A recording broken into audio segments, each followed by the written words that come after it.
Tá baixo? Mentiras em que as mulheres acreditam e a verdade que as liberta. Nós estamos na mentira, a mentira que as mulheres acreditam sobre as emoções, é o capítulo, e hoje nós vamos falar sobre a mentira número 35, que é: a resposta para a depressão deve ser buscada primeiramente nos medicamentos e na psicoterapia. Esse é um capítulo muito difícil, porque eu não sou profissional da área, como vocês sabem. A minha área é fogão e é difícil porque, inclusive, dentro do meio das pessoas que estudam esse tema, é um tema onde há muita controvérsia. Então, é muito difícil. Eu até pensei em pular, para falar a verdade. É igual aquele sobre controle de natalidade. Até pensei em pular, mas nós vamos encarar, né? E eu quero ler, eu vou lendo com vocês e vou parando em alguns pontos que eu acho importante. Vamos lá. Enquanto estava escrevendo este capítulo, recebi um telefonema de uma esposa de pastor. Ela abriu seu coração sobre uma batalha de muitos anos que seu marido vem travando com a depressão. Os efeitos na vida e do casamento dela foram significativos. Durante o decorrer da conversa, ela fez os tipos de perguntas que muitos fazem em circunstâncias semelhantes. Poderia tratar-se de um problema genético? O suicídio está presente no histórico familiar do marido. Poderia ser algo orgânico ou químico? Ou algum tipo de atividade demoníaca estaria envolvida? Existe alguma verdade espiritual não compreendida porque ela seja responsável pelo tumulto e pela escravidão, né, que a depressão provoca? Então, essas são perguntas que realmente a gente se faz quando a gente está diante de um quadro desse, né? Será que é hereditário? Será que é só fisiológico? Será que é só meu corpo? Será que é minha mente, meu coração também? O que é que está envolvido nisso aí? A depressão é uma questão particularmente importante para as mulheres. 2 vezes mais mulheres do que homens sofrem de depressão. Por que será, né? Hormônios, né? Nossos hormônios e as fases diferentes que nós vivemos, né? Por conta de entrar as mocinhas virarem mocinhas, depois por você ter filhos, né, gravidez, abortos, né, nascimentos dos bebês, depois a menopausa. Então a nossa vida hormonal oscila bastante. Nunca antes a depressão foi tão generalizada entre as mulheres como no momento em que vivemos no Ocidente. Isso é outro ponto também, né? A depressão tem sido muito mais presente nos nossos tempos.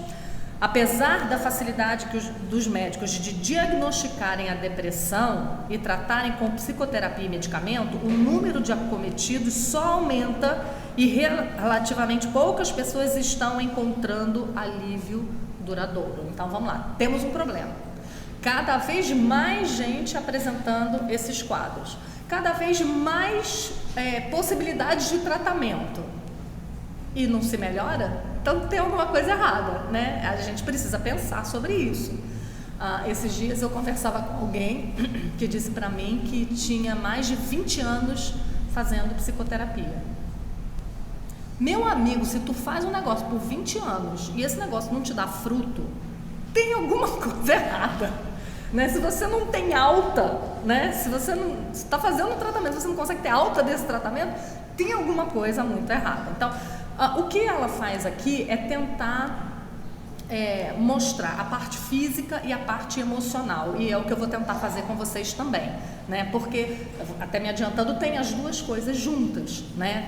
Tem a questão fisiológica e tem também a questão do coração, a questão das nossas emoções, e aí é que eu acho que é a parte mais difícil.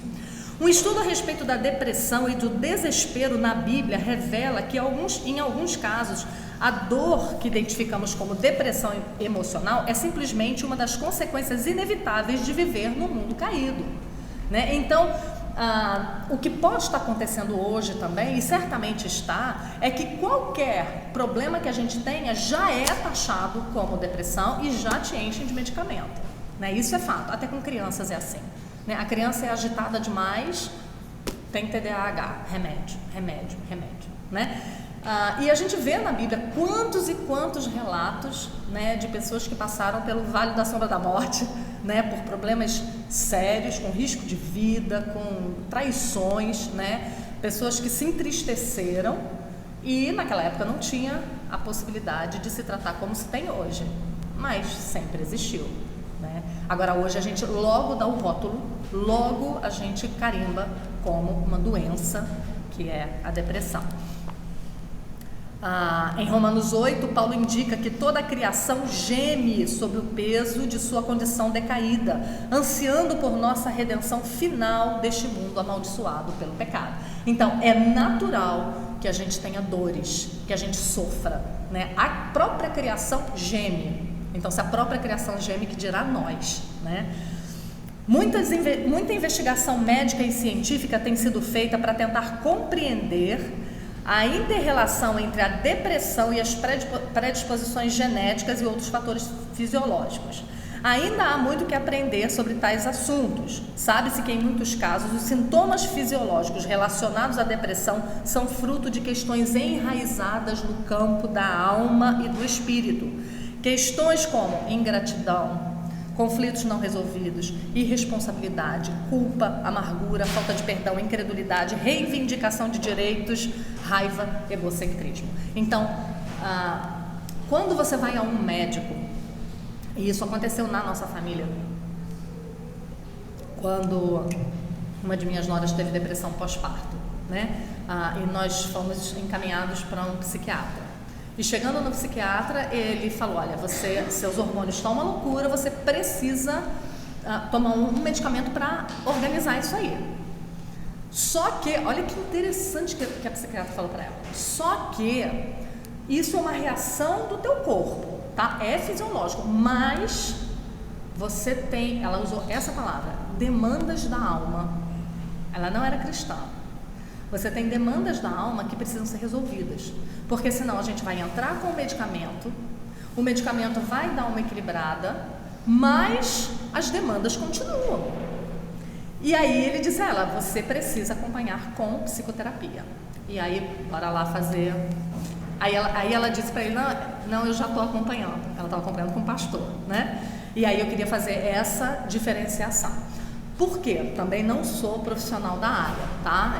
Eu vou falar daquilo que eu leio e daquilo que eu vejo pessoas que eu respeito falando.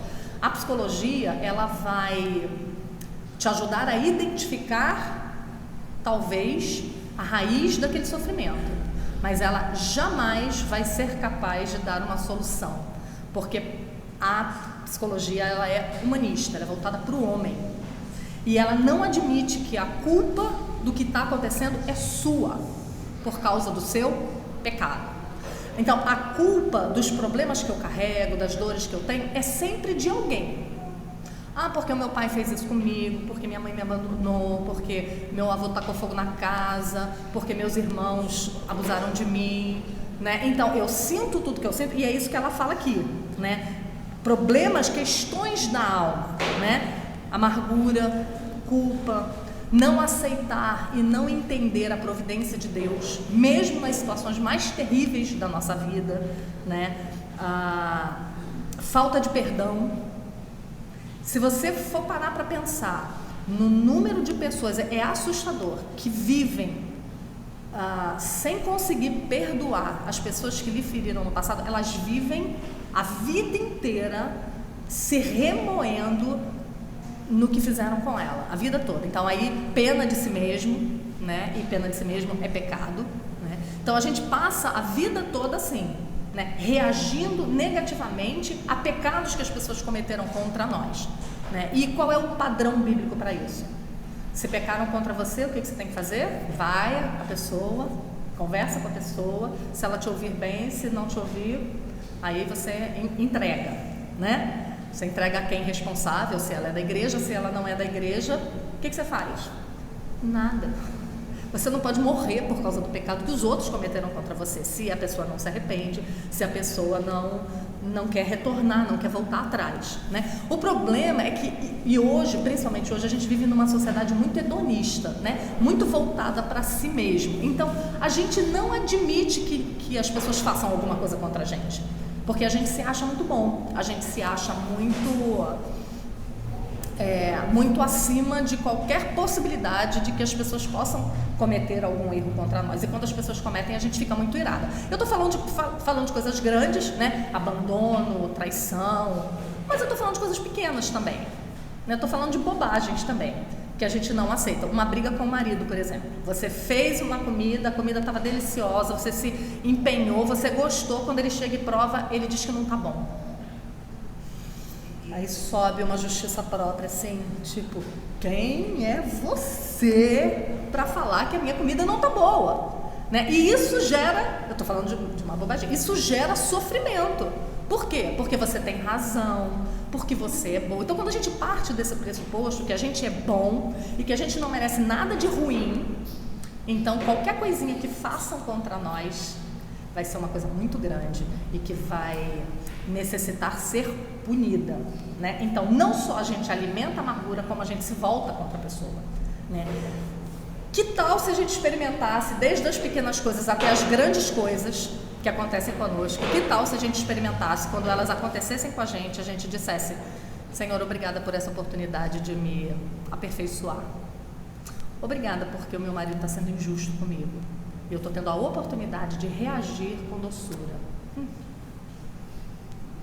Um dia a gente consegue, né? Mas que tal a gente travar essa luta? Pelo menos a gente começar a entender que é isso que acontece. Porque enquanto você está armado e você rebate tudo que acontece, porque ninguém pode te ferir, ninguém pode ser contra você, ninguém pode ser injusto contra você. Você percebe? Você é o centro do mundo, né? Você tá no topo do universo, né? Ninguém pode fazer alguma coisa que seja contra você. Agora você imagina, falando de bobagem, agora você imagina de coisas grandes.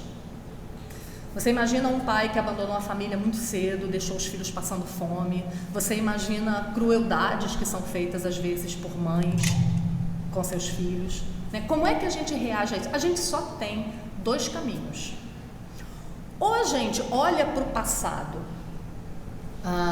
lembrando da providência de Deus, lembrando que Deus estava ali e por algum motivo, na sua santa providência, Ele decretou que isso iria acontecer com você, e você escolhe perdoar a pessoa que te feriu, ou você vai viver amargurada e revolvendo aquilo para o resto da vida, se afastando de Deus, se afastando das pessoas, né? Porque isso é contra uma pessoa, mas acaba se virando contra outras, né? É um tipo de sentimento que não tem jeito, ele vai atingir outras pessoas também. Aí ela continua assim, página 200. Se as raízes dos problemas não são tratadas nos caminhos de Deus, as consequências aparecerão inevitavelmente em nosso corpo e em nossa alma, criando problemas físicos e emocionais muito reais, né? Então, ele está falando aqui das coisas que atingem a nossa realidade, né? Acontecem com a gente aqui no mundo físico e a gente engole, e isso vira doença muitas vezes, né? Gente que tem enxaqueca muito forte, gente que tem insônia muitas vezes, por causa disso, por questões emocionais, porque não aguenta a pressão de fora e internaliza tudo e o corpo reage, né? Em alguns casos, os remédios podem ajudar a aliviar os sintomas da depressão. No entanto, se a depressão não se originou do mau funcionamento físico, os medicamentos não resolverão o problema permanentemente, né? Você tem que cuidar da sua alma. Os remédios administrados de forma correta podem ajudar uma pessoa gravemente deprimida a se estabilizar o suficiente para pensar com clareza. E isso é uma sacada sensacional, né? O remédio, ele não vai resolver o problema da sua alma, ele pode te tirar de uma crise, de um momento muito que você não consegue nem ouvir ninguém, nem olhar para dentro de si, vai dar uma estabilizada em você para que você comece a pensar sobre por que você está se sentindo assim, o que te levou a isso e o que você tem que resolver com Deus, você e Deus, dando-lhe uma janela de oportunidade para começar a lidar com as questões que criaram o problema. Mas não há nenhum medicamento que possa consertar as questões mais profundas do espírito. Infelizmente, inúmeras pessoas que sofrem de depressão passaram a ver o medicamento como uma solução para os seus problemas. Se a pessoa doente não aborda as questões internas do coração, não pode esperar ser verdadeiramente livre, né? Então, quando a gente está nesse processo aqui, que a gente já identificou e a gente não consegue andar sozinho, a gente precisa de ajuda. Mas ajuda de quê? De um profissional? E ela vai falar isso aqui mais adiante, né? Nós somos aquele tipo de geração em que tudo tem que ter um profissional experiente para nos ajudar a resolver. Você quer criar filhos? Procure uma pedagoga. Você quer arrumar o seu casamento? Procure um psicoterapeuta. Você está em depressão? Procura terapia, né? Você acabou de amamentar, está na hora de dar comida, você precisa de um nutricionista, né? Você quer ensinar o seu filho a dormir, você precisa ter alguém que te diga que horas você vai botar o seu filho para dormir. Então tem gente para te ensinar a viver. E a gente tá nessa era e a gente tem que ter muito cuidado com isso. A gente tem que, eu tenho sempre dito isso aqui, que isso é uma coisa que a gente faz primeiro na palavra. A palavra ela tem resposta para todas as coisas, porque ela tem princípios para todas as coisas. E a gente precisa aprender a viver a vida da igreja, porque na igreja a gente vai achar ajuda para todas essas situações, com as nossas irmãs mais velhas, com o nosso pastor, né, com aquelas que já são mais experientes. Você pode se surpreender ao descobrir que numerosos indivíduos na Bíblia sofreram com o que chamaríamos hoje de doenças depressivas. Suas histórias fornecem uma visão útil sobre algumas das causas que contribuem para a depressão. E aí ele vai citar alguns personagens bíblicos. O rei Acabe, por exemplo, ficava deprimido quando não conseguia fazer a coisa do seu jeito. Adorei. Muitas vezes está aqui, tá? Está aqui. Muitas vezes essa é a raiz do negócio. A coisa tem que ser como eu quero, seja nas pequenas, seja nas gigantes. Não é do jeito que eu quero, me entristeço, me deprimo. Quando o vizinho de Acabe se recusou a lhe vender um pedaço da propriedade que ele queria muito, Acabe teve um ataque de nervos, ficou desgostoso e indignado. Ele se deitou na sua cama, virou roxo e não quis mais comer. Se fosse hoje, já estava no antidepressivo. Esse texto está lá em 1 Reis 21:4. A esposa de Acabe, Jezabel, tentou tirá-lo de sua depressão, prometendo ajudá-lo a conseguir o que ele queria. Ela lhe disse: levanta-te, come e alegra o teu coração. Eu te darei a vinha de Nabote, o jezreelita. Em minha própria vida, diz Nancy, né, tive de admitir que minhas quedas emocionais geralmente são resultado da minha reação a coisas que não estão sendo feitas do meu jeito. No fundo, eu estou com raiva. Porém, ao invés de expressar essa raiva, afundo em um buraco emocional, esperando que alguém perceba e me faça sentir melhor. Tem várias maneiras da gente reagir quando a nossa vontade não é feita. Alguns explodem, né, e atacam as outras pessoas. E aí você pode pensar como isso acontece em casamento, como isso acontece com os filhos, né? E tem gente que não, o seu jeito de ser não é assim. Então ela expressa isso de outra maneira. Ela expressa isso engolindo a dor, né? E não falando nada pra ninguém. É aquela esposa que o marido chega e pergunta: oi amor, tudo bem? E ela responde: todo. Tipo, ei, você não tá vendo que eu tô sofrendo? Mas ao invés de ela dizer isso pra ele, ela faz caretas, né? Ela levanta a sobrancelha, tudo bem, né? Esperando que ele perceba, sem que ela precise dizer. A história de Jonas ilustra como a depressão e os pensamentos suicidas podem estar enraizados na raiva contra as escolhas de Deus, né? Aí o negócio é mais complicadinho, né? Então tem a nossa raiva por aquilo que as pessoas não fizeram do nosso jeito, e tem aquela raiva pelas coisas que simplesmente aconteceram na nossa vida, que em última instância é culpa de quem? É de Deus, né? E ontem eu estava até dando um estudo sobre isso, sobre contentamento, e é mais ou menos por aí. A falta de contentamento com as coisas que acontecem na nossa vida, né, ela é uma maneira de você dizer a Deus, eu faria melhor, né? É quebra do primeiro mandamento, não terás outros deuses diante de ti, porque você não está satisfeito com o que Deus faz, é como se você estivesse dizendo para Deus, eu faria melhor. Então, eu não deveria estar na situação, eu não deveria estar com essa doença, meu casamento não poderia ter acabado, meus filhos não poderiam ter se rebelado e ido embora, né? Então, a gente se ira contra o próprio Deus. Quando Deus não destruiu os ninivitas como Jonas achou que eles mereciam, Jonas ficou extremamente contrariado e furioso. Então orou ao Senhor, ó Senhor, agora tira minha vida, pois para mim é melhor morrer do que viver. E a resposta de Deus forçou Jonas a enfrentar a sua própria ira. O Senhor respondeu, é razoável a tua ira? Pense numa frase de geladeira.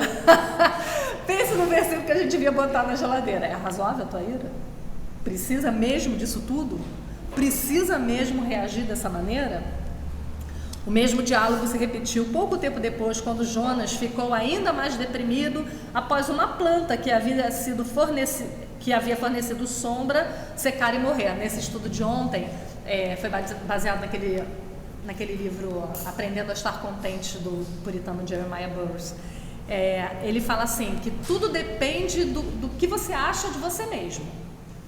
Se você pensa muito alto a respeito de você mesmo, que você tem muitos direitos, que você é muito bom, então qualquer problema vai parecer grande demais. E qualquer bênção vai parecer uma bobagem. Mas quando você pensa a respeito de você mesmo, que você não merece nada, ele diz assim, a gente tem que lembrar que a gente está aqui de passagem e que nós estamos como que acampados em nossos corpos. Essa aqui não é a nossa terra, né? Quando você pensa nisso, quando você entende isso e quando você entende que você não merece coisas boas do Senhor, que a única coisa boa que você poderia ter nessa vida você já tem, que é a salvação, né? E isso deveria ser suficiente para nós, porque nós viveríamos eternamente no inferno se não fosse a salvação. Então eu entendo que eu não sou merecedora nem da salvação, que dirá das outras coisas, não sou. E aí quando eu entendo isso, eu entendo também que cada pequena bênção é para ser comemorada.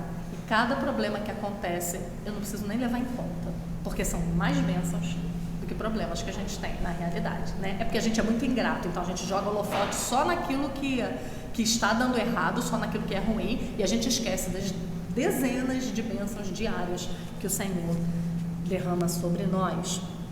Ana era uma mulher devota, né? A esposa de Elcana, né? Era uma mulher devota que ficou deprimida quando teve que lidar com uma combinação de desejos não realizados e um relacionamento tenso por um período longo. Ela tinha um marido devoto que a amava muito, no entanto, por razões desconhecidas somente pelo Senhor, ele havia fechado seu útero. As lutas de Ana com a esterilidade foram exacerbadas pela outra esposa de seu marido, a Penina, que não tinha dificuldades para conceber e ter filhos. Aí o texto lá de 1 Samuel 1, 6 e 7 diz: mas sua rival a provocava muito a fim de aborrecê-la. Isso acontecia todo ano quando subiam à casa do Senhor. Penina provocava Ana, que então chorava e ficava sem comer, né? Se deprimia, né, por causa dessa situação. Quando nós falhamos em ver a mão de Deus nas circunstâncias, ou quando lutamos quanto às escolhas dele para a nossa vida, tornamos-nos candidatas à depressão emocional e espiritual, né? Então, quando a gente luta com a providência de Deus, quando a gente não sabe aceitar, né? E aí Jó é um exemplo incrível para nós, né? Jó é um livro que nos ensina muito a respeito disso, porque geralmente as nossas lutas são com um tipo de problema só, ou dois, né? Jó teve todos os que você pode imaginar, né? Num só dia ele perdeu todos os seus filhos, todos os seus bens, e pense que não foram só os filhos, né? Tinham as esposas dos filhos, os filhos dos filhos, então morre todo mundo, perde o gado, perde tudo que tem, perde a sua saúde, né? E ainda tem uma esposa que diz o que para ele? Amaldiçoa teu Deus e morre. Ainda conservas a tua fé? né? E a resposta de Jó ali é um ensino para nós. Porque Jó diz a ela: falas como qualquer louca? Temos recebido o bem da mão do Senhor e não receberíamos também o mal? Aí já tem um ensino teológico tremendo para nós, né? É Deus na sua providência cuidando de nós. E aí eu não posso deixar de lembrar de Deuteronômio 8, né? Falando que Deus conduziu o povo por aquele grande e terrível deserto, cheio de serpentes abrasadoras, deixou ter fome, deixou ter sede, para quê? Para te humilhar, para te provar, para saber o que estava no teu coração e, afinal, para te fazer bem. Então, se a gente não... Por isso que a teologia é tão importante, porque se a gente não entende essas coisas, a gente vai passar pelos sacodes da vida de maneira muito dificultosa, muito mais dificultosa do que deveria ser, né? E aí a gente se lembra que Jó, ele entendeu a providência de Deus, ele entendeu que era a mão de Deus, mas ele não deu uma de super crente, né? Ah, gente, tudo bem, né? Morreram todos os meus filhos, mas eu tô feliz, o Senhor sabe de tudo, tá tudo bem. Não é assim, isso é negar a dor. Nós não somos convidados a negar a dor, nós somos convidados a sentir a dor, que foi o que aconteceu com Jó. O que ele fez? Rasgou as suas vestes, jogou cinza sobre a cabeça, né? Que era um sinal de extremo desespero, né, entre os judeus. Mas ele adorou o Senhor, no mesmo texto, no final do verso, né? Falando que ele chorou, ele se lamentou, mas ele adorou ao Senhor, né? Então, como é que entender teologia, conhecer a Deus, nos ajuda a encarar os problemas na medida correta, nem fingindo que não está acontecendo nada, nem se desesperando a ponto de querer, né, tirar a vida, de querer desaparecer, de querer se entupir de remédios para não sentir mais dor, né, e a ponto de achar que pílulas vão resolver todos os nossos problemas, vão solucionar todas as nossas demandas, né? E aí acontece o que está descrito lá, abre aí comigo, em Filipenses 4. Filipenses 4, verso 4: alegrai-vos sempre no Senhor. Outra vez digo, alegrai-vos. Seja a vossa moderação conhecida de todos os homens. Perto está o Senhor. Não andeis ansiosos de coisa alguma. E aí ele vai dar a solução para a nossa ansiedade. Ele vai dizer aqui: em tudo, porém, ou seja, em todas as circunstâncias, sejam conhecidas diante de Deus as vossas petições pela oração e pela súplica com ações de graças. Olha que incrível, você está ansioso por alguma coisa muito dura, muito difícil. O que você vai fazer? Você corre para apresentar isso ao Senhor, ao invés de correr para o médico primeiro. Você corre para apresentar isso diante do Senhor, você apresenta a Ele com súplicas e com ações de graças. Não é incrível isso? Quer dizer, você está dizendo ao Senhor da sua dor, ao mesmo tempo você está agradecendo, né? Não é só um queixume, não é só o seu choro, é o reconhecimento de que Ele é bom com você em outras situações e nessa também, né? Com ações de graças. E aí qual é o resultado disso? E a paz que excede todo entendimento guardará o vosso coração e a vossa mente em Cristo Jesus. Que texto maravilhoso! Olha a depressão aí. Coração e mente. Coração e mente vão estar guardados em quem? Em Cristo, né? A paz que não é possível sentir em meio às tragédias, a gente vai sentir. A paz que não dá para sentir na hora da pandemia, que está todo mundo morrendo, está todo mundo desesperado, que vai morrer metade do planeta Terra. A paz que não dá para entender a paz que você tem no momento desse, quando seus pais estão à morte, quando seus filhos estão à morte, quando você está à morte, seu corpo está sendo comido por uma doença. É uma paz que não dá, excede a todo entendimento, né? Ninguém consegue compreender. Que paz é essa? quando o nosso coração e nossa mente estão guardados em Cristo Jesus. E por que a gente está assim? Porque nós já apresentamos a Ele, nós já levamos a Ele. Ele é que é o nosso refúgio, né? É para Ele que nós devemos correr, né? Então, apresentamos isso a Ele. E Paulo, nesse texto, ele termina essa argumentação dizendo que ele aprendeu a viver contente em toda e qualquer situação. E isso é um aprendizado para nós também, né? Aprender a alegrar o nosso coração no Senhor, porque é nele, né? Eu gosto muito da citação, não sei se eu já falei para vocês, eu até trouxe uma citação do Jeremiah Burroughs nesse livro, eu vou ler para vocês. Ele fala sobre as alegrias que o Senhor nos dá, as coisas boas que Ele nos dá nessa vida, né? Ele nos dá muitas, né? E ele fala que essas alegrias são como canos de água, né? Que desembocam numa torneira. Ele diz assim: as coisas que Ele dá trazem felicidade. Então realmente trazem. Ninguém está dizendo que é bom perder filho, perder marido, ficar doente. Não é bom. Isso é consequência do mundo quebrado, do mundo caído. Isso é por causa do pecado. Isso é para a gente lembrar que era verdade quando Deus disse: não come do fruto da árvore do conhecimento do bem e do mal, porque no dia que dele comeres certamente morrerás. É isso, morremos, né? Então, depois da queda, nós vamos ter que conviver com essas coisas difíceis, mas mesmo assim Ele nos dá coisas boas. Ele nos dá muitas coisas boas. Ele nos dá saúde, Ele nos dá família, Ele nos dá sustento, né? Ele nos dá uma igreja para nos congregarmos, um pastor para nos pastorear. Isso tudo é bênção.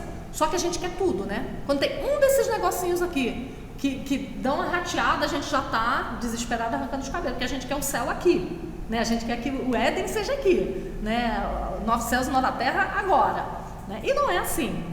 Aí ele diz: as coisas que Ele dá trazem felicidade, assim como os canos conduzem água. Mas às vezes o suprimento é cortado e a água tem que ser diretamente retirada do poço artesiano.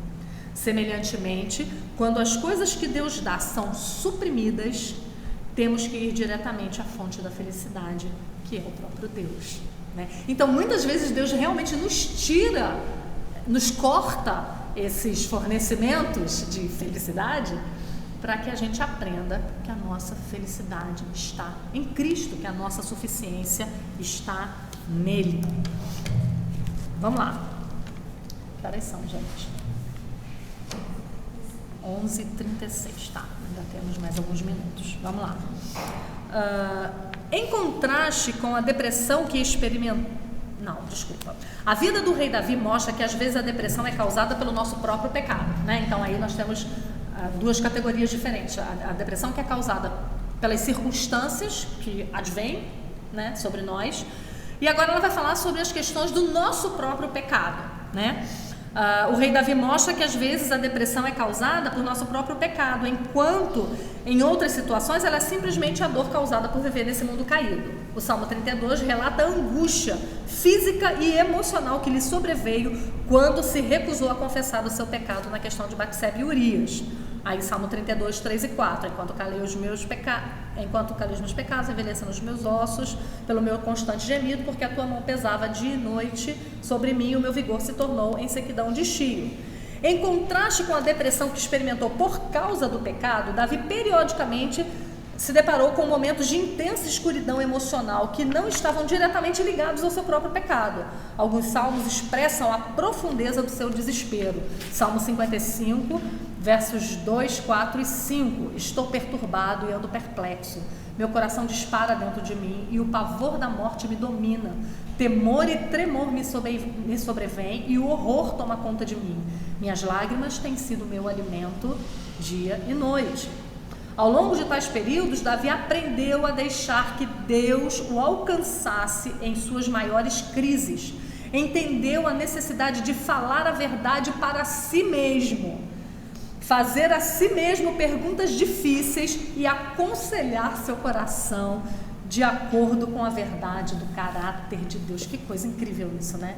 Quando você é assaltado por dúvidas, e aí você ensina você mesmo.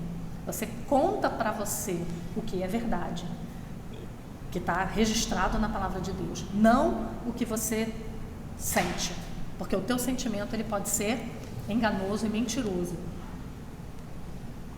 mas a palavra de Deus não é, né? Então, quando Davi sentia isso, ele fazia esse exercício, né, de se recordar das misericórdias do Senhor, de fazer perguntas difíceis e aconselhar o seu próprio coração. É o que está lá no Salmo 42, 5, 6 e 8. Por que estás abatida, ó minha alma? Por que te perturbas dentro em mim? Espera em Deus, pois ainda o louvarei. Minha salvação e meu Deus, minha alma está perturbada dentro de mim, por isso me lembro de ti. Durante o dia o Senhor me concede a sua bondade, durante a noite o seu cântico está comigo, né? Então ele se refugiava em quem era Deus para poder consolar o seu coração.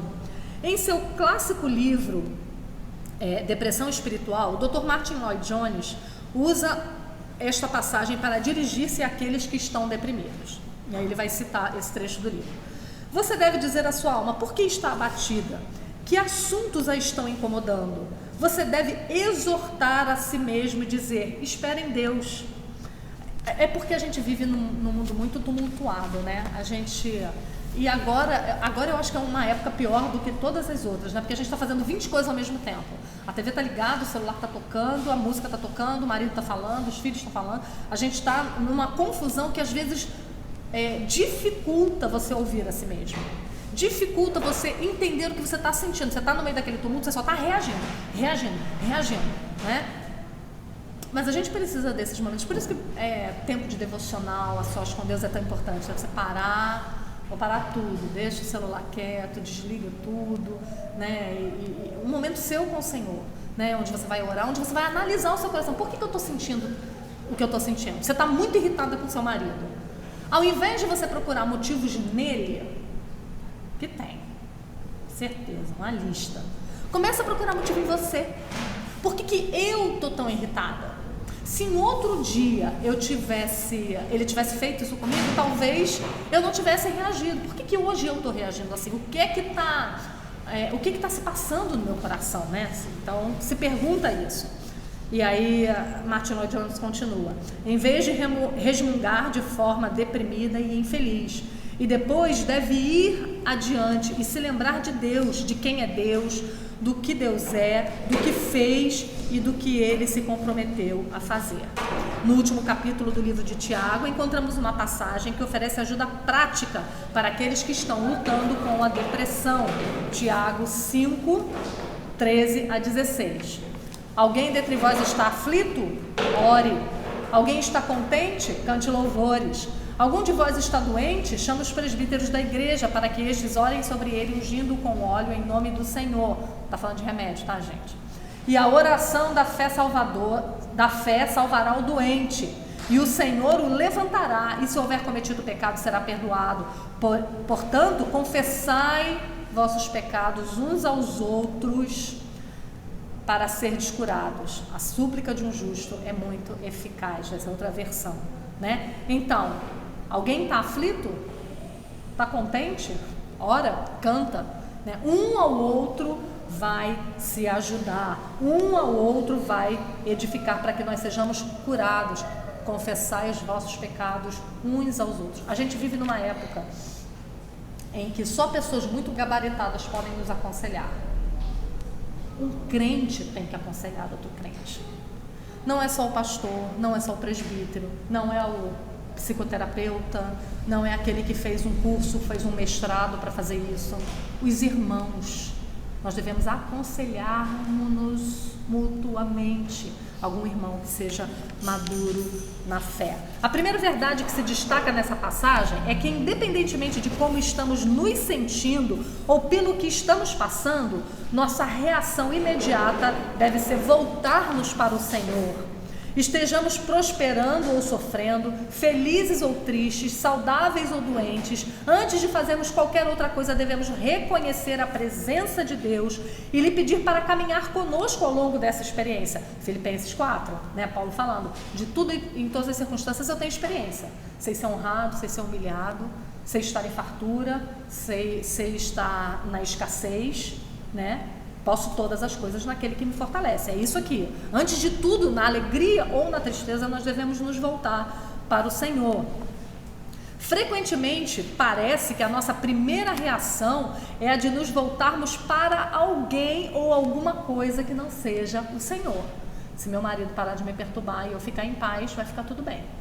Se essa criança pelo menos dormisse à noite, eu conseguiria raciocinar no dia seguinte, eu conseguiria não pecar, né? Se o médico me passar logo um antidepressivo, me passar logo um remédio, eu vou conseguir resolver. Quando estamos sofrendo, nos voltamos rapidamente para recursos tangíveis, em busca de conforto, alívio ou fuga. Vê, a gente não se levanta para resolver o problema, que geralmente está aqui. A gente quer fuga, a gente quer alívio, a gente não quer ter dor, ponto. E isso deve fazer a gente pensar, né? Porque se eu estou sofrendo, a gente tem que chegar à conclusão aí do que é que está acontecendo comigo.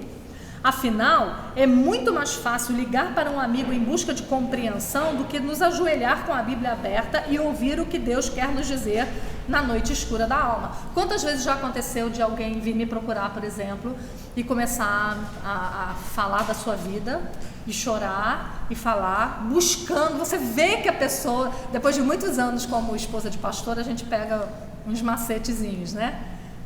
Lidando muitos anos, mais de 20 anos com isso, a gente aprende que determinadas pessoas vêm te procurar na igreja só para contar o que está passando e só para que você bata no ombro dela e diga, oh, que dó de você. E aí quando você fala, pois é, seu marido não muda, você tem que mudar, né? O problema está em você. Aí a pessoa já não marca a segunda conversa, já não quer conversar de novo, né? Por quê? Porque a gente quer alguém que olhe pra gente e diga, ai, seus filhos são terríveis mesmo, você não merecia isso. A gente quer alguém que nos compreenda e que nos abrace, não alguém que nos ajude a encarar o nosso passado, a encarar os problemas que a gente tem hoje ou os nossos pecados, encarar de frente.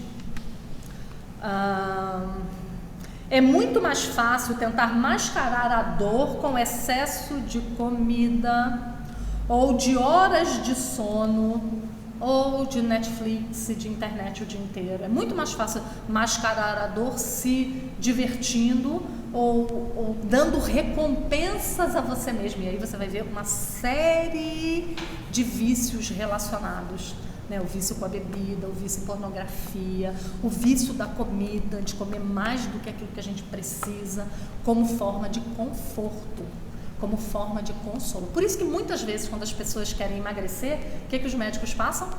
Antidepressivo. Porque eles sabem que você não come desesperadamente, não é porque você tem fome, é porque aquilo tapa um buraco, aquilo é um band-aid para a sua dor, mas não tem antisséptico ali, né? Não tem um antibiótico ali. É só para tapar, é só para esconder. E aí cabe a nós descobrir o que é que nós fazemos. Ou a anorexia, que é o contrário, né? Que é você ter idolatria por uma imagem determinada e você buscar de forma ilícita isso, né? Então você come, não consegue se controlar, vai lá e coloca tudo para fora, no caso a bulimia, ou da anorexia, que você nem come, né? Então todos esses problemas crônicos, e a depressão é um deles, muitas vezes advém de nós queremos colocar band-aid, não queremos resolver o problema. Então a gente se entrega a excessos. Por isso que a nossa vida ela tem que ser uma vida frugal. Por isso que a nossa vida tem que ser feito tudo com moderação. Porque tudo que é exagerado, a gente deve desconfiar.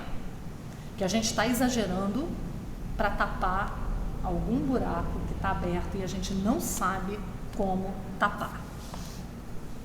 É mais fácil abafar o nosso sentimento com o barulho da televisão do que nos humilhar e buscar o perdão de Deus e dos outros para a nossa raiva.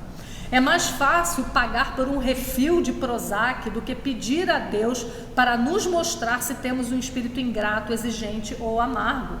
Esses meios podem fornecer uma medida de alívio, mas tendem a ser inadequados e de curta duração. Nada menos do que o Deus de toda a consolação pode satisfazer nossas necessidades mais profundas em tais ocasiões. Eu queria lembrar a você, porque eu sei que existem pessoas que lidam com a depressão de forma muito violenta, né? E eu quero lembrar vocês do que ela mesma começou falando, que em muitos casos é necessário mesmo o medicamento, o acompanhamento de um médico, mas não é um tratamento de um remédio só, não é. A gente precisa cuidar das outras demandas, a gente precisa olhar a gente mesmo, né? Olhar o ser humano como um todo, né? Como uma pessoa que teve passado, né? Que sofreu no passado, que tem dores por causa do passado, e resolver. Gente, não tem ninguém que não tenha tido dor no passado, não tem.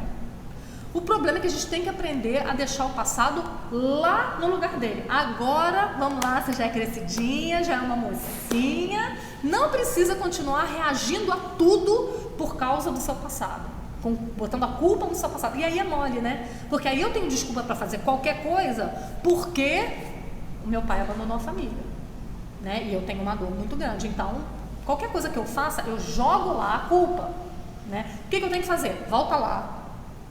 Numa oração só, não precisa fazer regressão, não precisa fazer hipnose, não.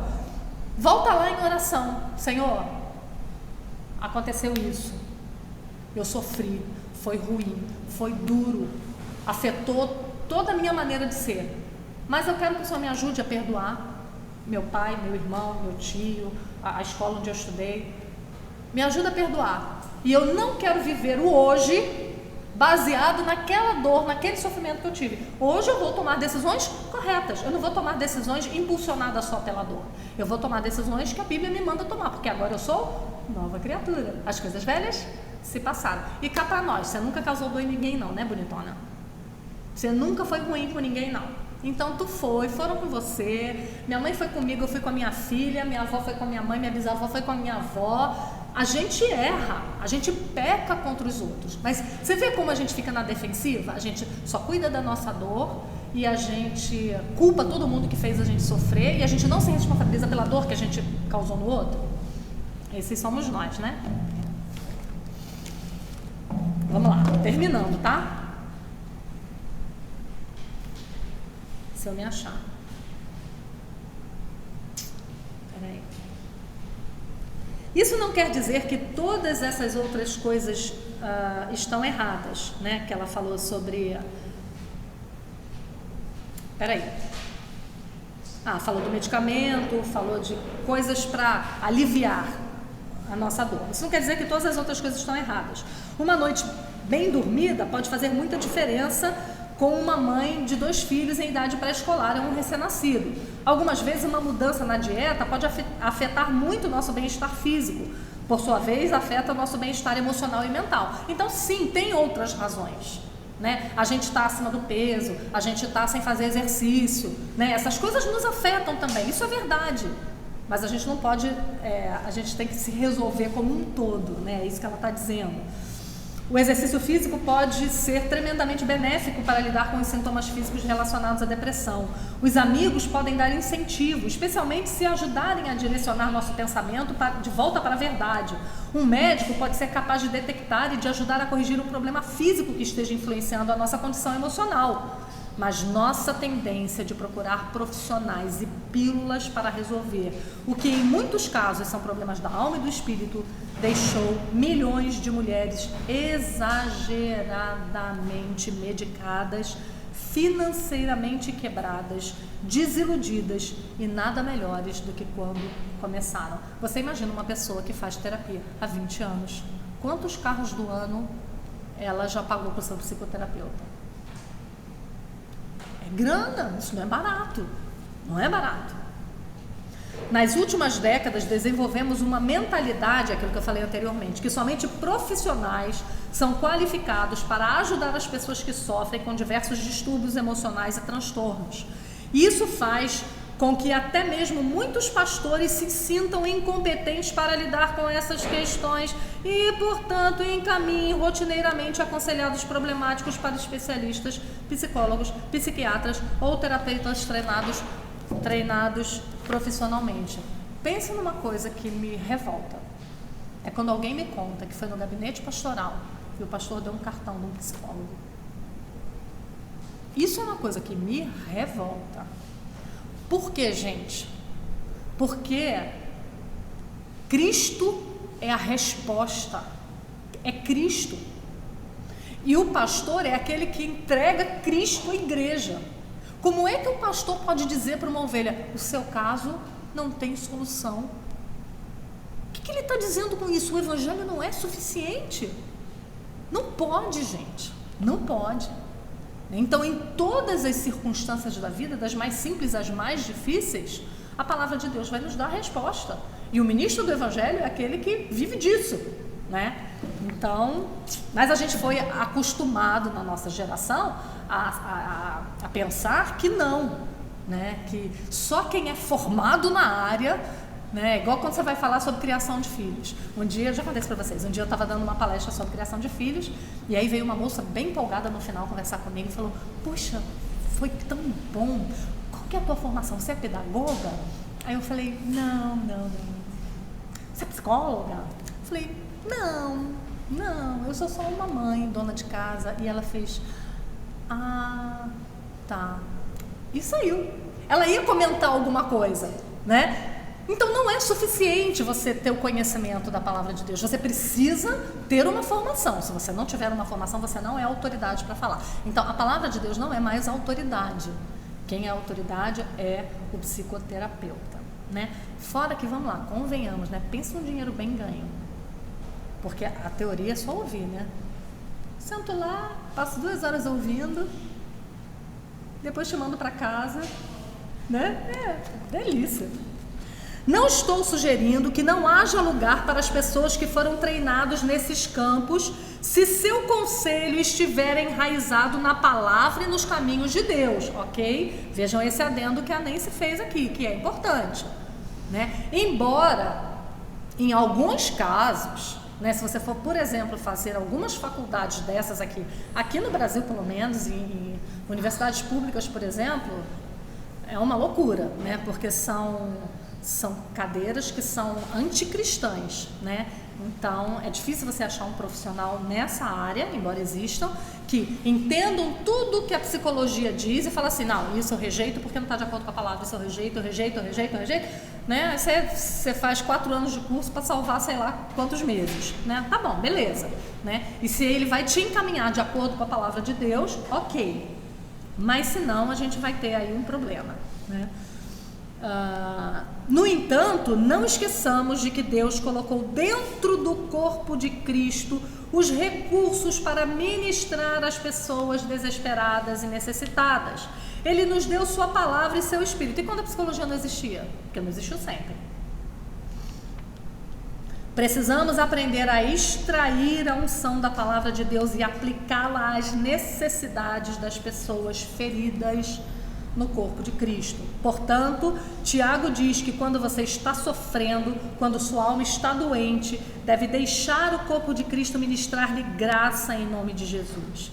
Depois que você mesma tem orado pela primeira vez, tome a iniciativa de compartilhar sua necessidade com os outros.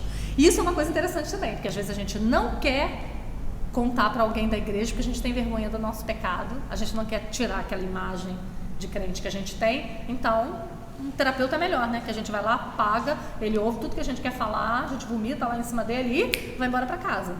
Tá ótimo, só que não resolve o problema.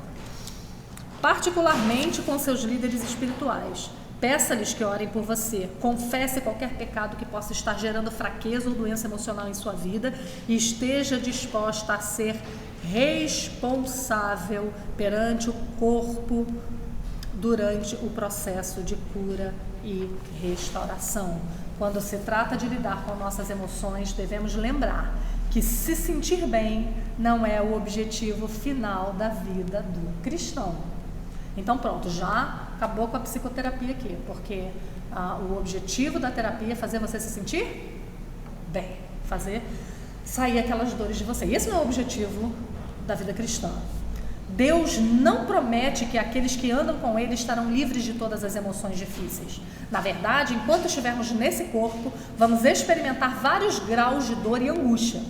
Como veremos no próximo capítulo, o foco real de nossa vida não deve estar em mudar ou consertar as coisas para nos fazer sentir melhor, mas na glória de Deus e nos seus propósitos redentores no mundo.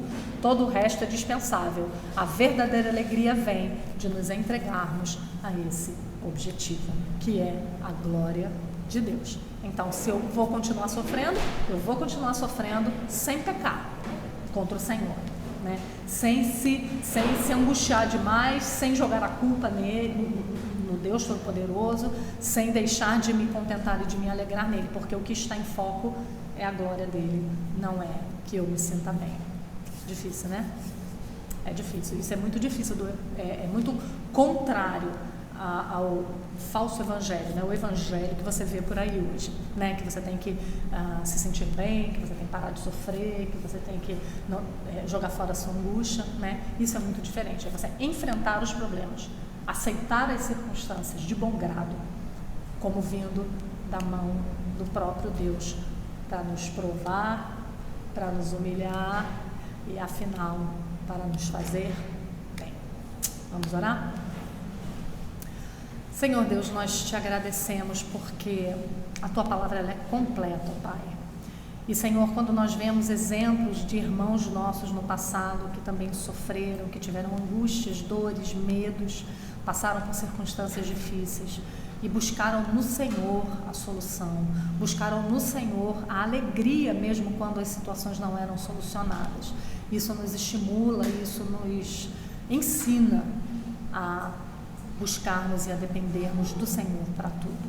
O Senhor conhece as nossas mazelas, o Senhor conhece o pecado que cometemos contra pessoas e os pecados que pessoas cometeram contra nós. Nos ajude a não vivermos escravizadas nesse sentimento, Pai, mas que possamos aprender a perdoar, a não pensar sobre nós mais do que aquilo que devemos e a buscar a nossa alegria, a nossa felicidade no poço, no lugar de onde vem toda a verdadeira alegria, que é no Senhor.